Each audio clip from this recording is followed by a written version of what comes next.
Power of listening. एक व्यक्ति था जो इंडिया का ही था और जिसको मिलने खुद रानी एलिजाबेथ आई, इंग्लैंड की महारानी।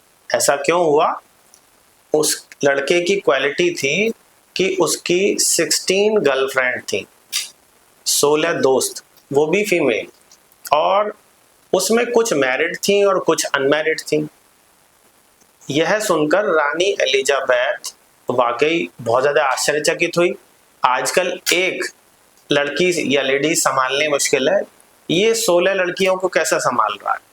क्या इसके पास कोई मैजिक है, कोई जादू है, या इसके पास कोई ऐसी विद्या है जो हम लोग सभी नहीं जानते? ऐसा क्या है? दिखने में बहुत सुंदर है, पैसे वाला है, क्या वजह है? आपको यकीन नहीं होगा, वह लड़का कोई मैजिक नहीं जानता था, कोई जादू नहीं जानता था। तो बहरहाल वो मिलने आई और वह लड़के की खासियत थी कि वो लड़कियां उसको प्यार तो करती ही थी, प्लस साथ ही साथ उसको पैसे भी देती थी। ये एक और आश्चर्य वाली बात थी। एलिजाबेथ इस बात को सुनकर वापस इधर आई इंडिया में और उससे मिलकर बोली कि मैंने ऐसा सुना है, क्या यह सही है कि आपकी 16 गर्लफ्रेंड है और वो पैसे भी आपको देती हैं? तो वो बोलता है आपने जो सुना है बिल्कुल सत्य है। तो वो बोलती है क्या आपके पास कोई मैजिक है, विद्या है, नॉलेज है, क्या है? तो वो बोलता है ऐसा कुछ भी नहीं है, अगर आप चाहते हैं तो मैं आपको लाइव टेलीकास्ट दिखा सकता हूँ, आप खुद देख लेना। तो वो एलिजाबेथ प्रभावित हुई, तो वह लड़का उनको एक पार्क में ले गया। वो बोलता है कि अभी थोड़ी देर में एक लड़की यहाँ आने वाली है मिलने, और आप लाइव देख लेना। एक पेड़ के पीछे आप छुप जाइए। पेड़ के बगल में एक बेंच थी, उस बेंच पर वह खुद बैठ गया और पीछे से एलिजाबेथ देखने और सुनने लगी। थोड़ी देर में एक महिला आई और वापस उसके पास आकर बैठी, और बैठने के बाद में उससे बातें शुरू हुई। तो वो बहुत प्रसन्न हुए एक दूसरे को देखकर, और बोलती है वह महिला कि आप कैसे हैं? तो वो बोलता है अरे मेरी छोड़ो, आप अपनी बताइए। तो वो बोलती है कि मैं कश्मीर गई थी अपने हस्बैंड और बच्चे को लेकर, और वहाँ मैं काफ़ी एंजॉय किया, काफ़ी घूमी। तो वह व्यक्ति बोलता है कि व्हाट ए लक, आपका इतना प्यारा लक है, आप इतनी सुंदर जगह घूम कर आई हो, कृपया अगर और बताइए ये बातें। तो उसने वह चीजें बताना शुरू किया और वह लड़का बार बार उसको अप्रिशिएट करता रहा बताने के लिए। तो उसने बताया महिला ने कि मैं वहाँ शिकारे में डल झील में घूमी काफी देर, सुबह शाम, और हम लोग वहाँ एक हफ्ते रहे। वहाँ की बर्फ की वादियां देखी हैं हमने, बर्फ की वादियों में सुंदर जो नज़ारे थे सुबह और शाम के वह देखे हैं हमने। इसके अलावा वहाँ के जो लोकल डिश होती हैं, शिकारे के अंदर बैठकर भी हमने वहाँ की लोकल डिश को खाया। वहाँ की जो हट होती है उनमें रहे हम, वहाँ की जो लोकल मार्केट थी वह हमने घूमी है, वहाँ के लोकल लोगों का जो प्रेम भरा व्यवहार था वह सब देखा। कुल मिलाकर हम लोग बड़ा एंजॉय किया, और हम लोग पूरा एंजॉय किया। फूलों की घाटियां देखी हैं हमने।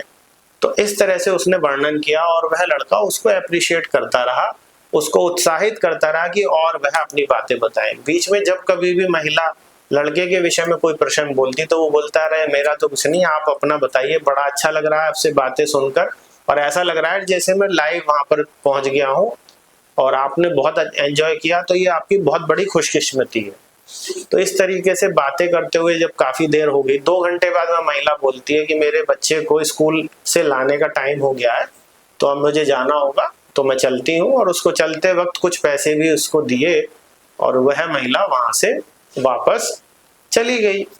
यह सब चीजें जो है रानी एलिजाबेथ देख रही थी। तो वह उसके लड़की के जाने के बाद पेड़ से बाहर निकली, और बाहर आकर उसने उसको बोला, लड़के को, कि मैं आप समझ चुकी हूँ कि आपने किस प्रकार 16 महिलाओं को दोस्त बनाया है।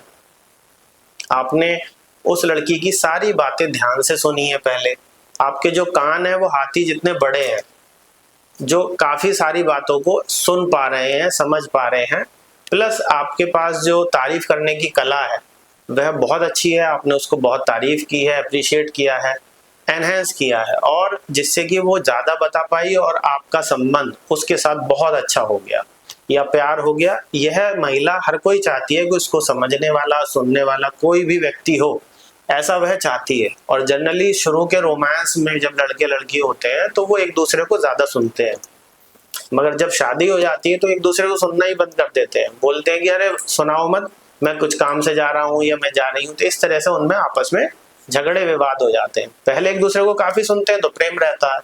तो मुख्य वजह यह है। और इन ग्रहों को सुनाने से पहले कि कौन से ग्रह इसमें है, तो उस लड़के ने एक आखिरी और फाइनल बात एलिजाबेथ को बताई कि उस लड़की को या महारानी जी आपको भी ये बात पता नहीं है जो मैं बताने जा रहा हूँ। तो उसने बताया कि मैं खुद कश्मीर का रहने वाला बंदा हूँ और वहां के चप्पे चप्पे से वाकिफ हूँ, वहां की वादियों में खेला बड़ा हुआ हूँ।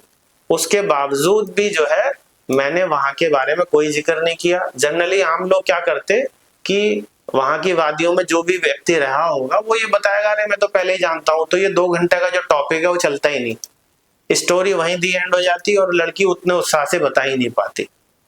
तो कहने का मतलब है, अगर हमें कोई स्टोरी पहले पता है किसी व्यक्ति की, या हमें ऐसा मालूम है कि हम पहले से सब कुछ जानते हैं, फिर भी हमारे दिल और कान इतने बड़े होने चाहिए कि हम सामने वाले की बातों को अप्रिशिएट कर सकें, उसको उत्साह से कर सकें, उसको हम बहुत अच्छे तरीके से वेलकम दे सकें कि और बताइए। अगर ऐसा हम कर पाते हैं तो हम किसी भी रिलेशन को बढ़िया कर सकते हैं और सभी लोग हमें पसंद करेंगे। यह जो मैटर है ये चंद्र, शुक्र और बुध की निशानी है। जिसका चंद्रमा अच्छा होता है वह सामने वाले व्यक्ति को ज्यादा तरीके से सुन पाता है। अगर शुक्र अच्छा है तो प्रेम वाली बातें सुन पाता है, अप्रिशिएट कर पाता है, प्रेम कर पाता है। और बुध अच्छा है तो वो अच्छा लिसनर के साथ स्पीकर अच्छा होता है, यानी उसको उत्साह करने वाली बातों को प्रोत्साहित करता, बोलता व्हाट ए लक। तो इस तरीके से इस स्टोरी का एक अंत होता है और एलिजाबेथ जो थी वापस इंग्लैंड जाती है इस बात को समझ कर, सीख कर कि उसके पास क्या मैजिक था। जय श्री कृष्ण।